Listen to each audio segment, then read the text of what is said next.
다니엘 기도 19일째 아침입니다.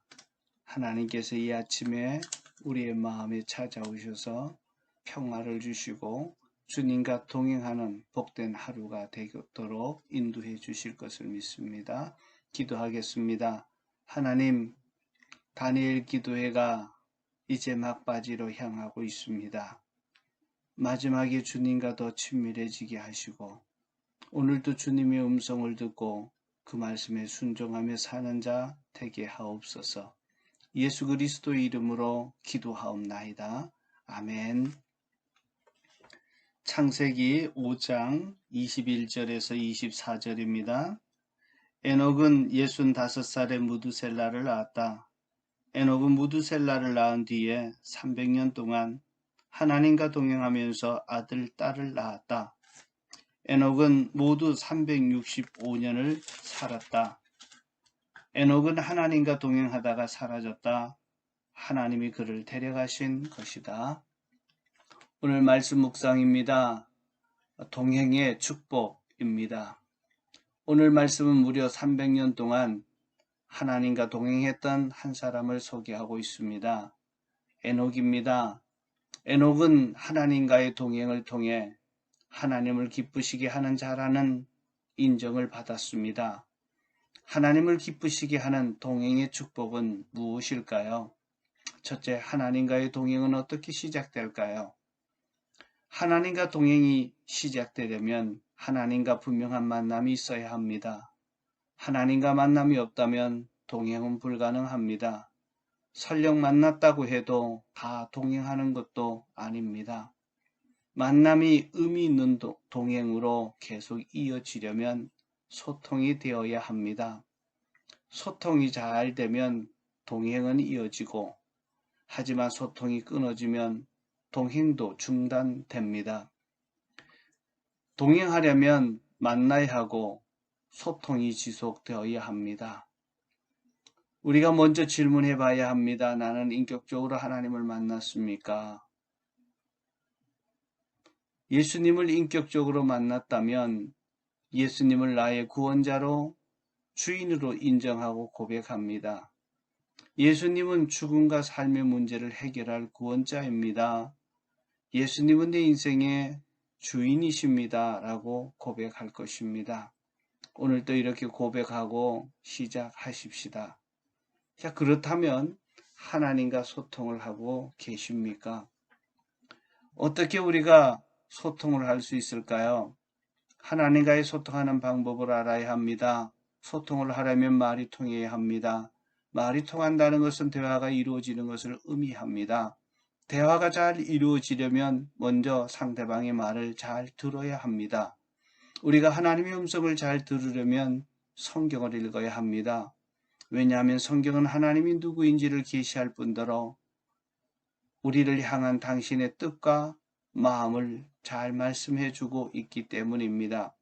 하나님이 하시는 말씀을 성경을 통해서 들었다면 또 우리의 말로 반응해야 합니다. 내 말로 내 마음을, 내 생각을, 내 형편을 말하는 것이 기도입니다. 그러므로 말씀과 기도로 하나님과 소통할 수 있습니다.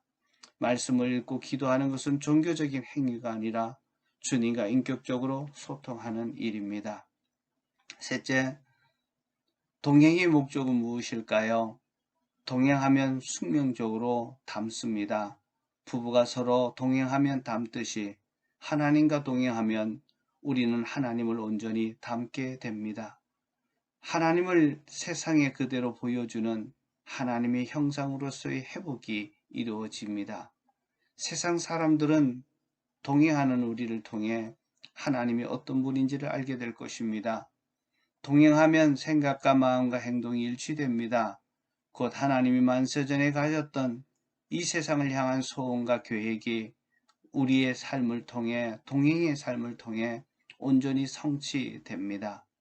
그때 우리의 삶을 통해 잃어버린 영혼들이 하나님의 백성이 되고 구원의 역사들이 일어나게 될 것입니다. 그리고 깨어진 세상을 치유하고 회복하는 하나님의 손과 발이 될 것입니다. 그때 우리는 하나님을 기쁘게 하는 자라고 인정을 받게 될 것입니다. 동행은 하나님을 닮게하는 최고의 여정이요. 동행은 하나님의 창조와 창조의 계획과 목적을 완성하는 방법입니다. 주님과 동행에 성공하는 자 되기를 축복합니다. 잘 듣고 반응하고 앞서지도 말고 뒤처지지도 말고 함께 보조를 맞춰 사는 동행의 삶이 이어지기를 축복합니다. 둘째, 주님께 더 가까이. 눈에 보이는 상급. 금식은 어떤 기대가 있기 때문에 하는 희생입니다. 욥은 모든 것을 잃고 고통스러운 고난을 통과하면서 여전히 기도하고 금식하며 이렇게 말했습니다. 주님의 입에서 나오는 말씀을 나의 양식보다 더 귀한 보물처럼 여겼습니다. 하나님은 욥에게 고난 전보다 더 많은 복을 주셔서 잃어버린 것들을 회복했을 뿐만 아니라 2배로 얻었습니다. 많은 아들과 딸을 낳았습니다.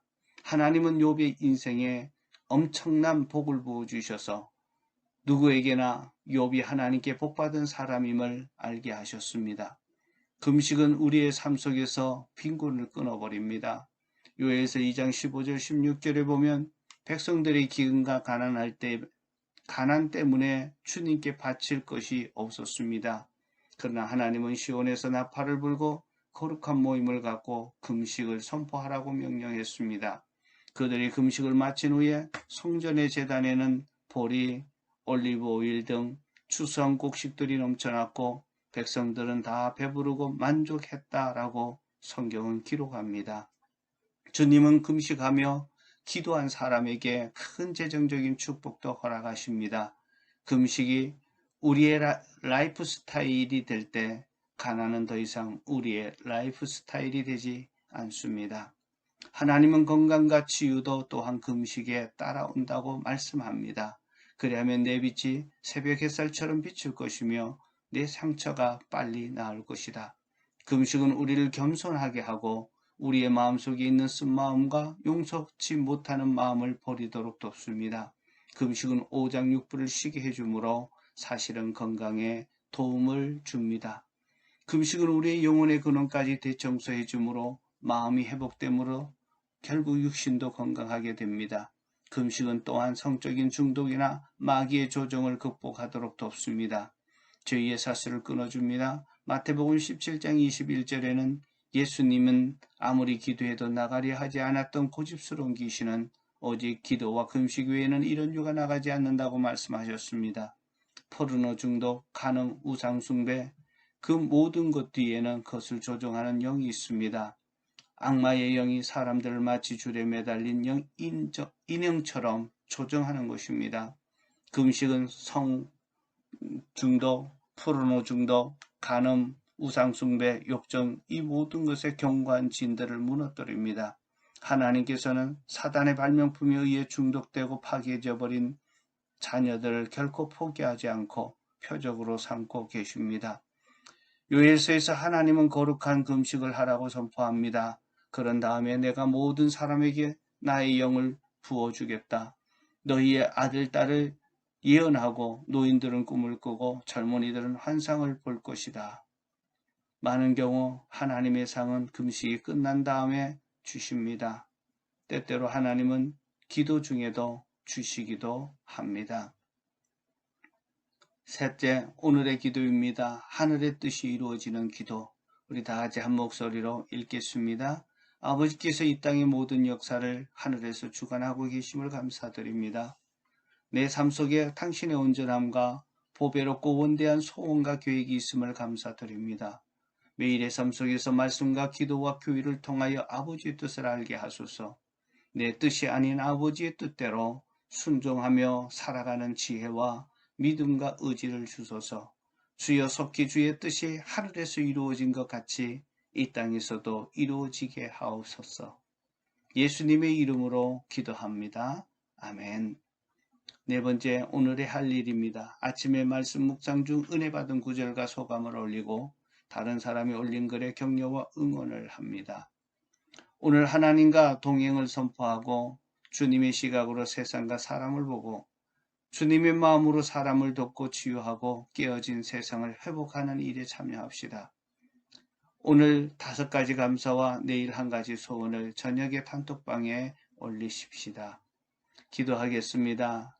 하나님, 주님과 동행하는 자 되기를 원합니다. 주님이 나의 구원자 되시고 나의 주인 되심을 선포합니다. 이제 주님과 의미 있는 소통이 있게 하시고 동행이 유지되게 하옵소서. 그래서 주님을 닮는 그 동행, 주님의 이 세상을 향하여 가지셨던 창조의 계획과 그리고 목적을 성취하는 복된 삶이 되게 하셔서 주님을 기쁘시게 하는 자라고 인정받는 자 되게 하옵소서.